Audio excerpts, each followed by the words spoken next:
Cari amici di Next, oggi vi propongo l'unboxing di un nuovo prodotto Corsair della divisione Corsair Gaming, la tastiera meccanica Strafe. La tastiera Strafe è dotata di tasti Cherry MX e di un impareggiabile sistema di illuminazione personalizzata con un sistema di retroilluminazione a luce singola.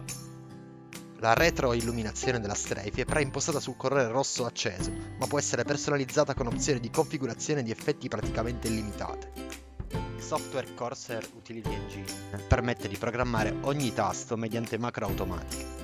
Gli utenti possono scegliere tra 6 effetti di illuminazione esclusivi oppure creare profili personalizzati da condividere all'indirizzo corsairgaming.com.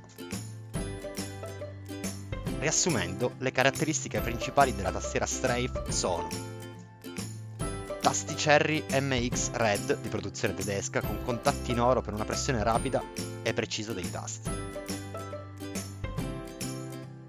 Retroilluminazione LED di colore rosso acceso completamente programmabile per una personalizzazione senza confronti. Porta USB pass-through per connessioni semplificate. Tasti sagomati e zirinati FPS MOVA. Tecnologia anti-ghosting 100% con la possibilità di premere più tasti contemporaneamente. Il prezzo consigliato è di 109,99 €. Nella descrizione del video potete trovare il link diretto alla tastiera Strafe.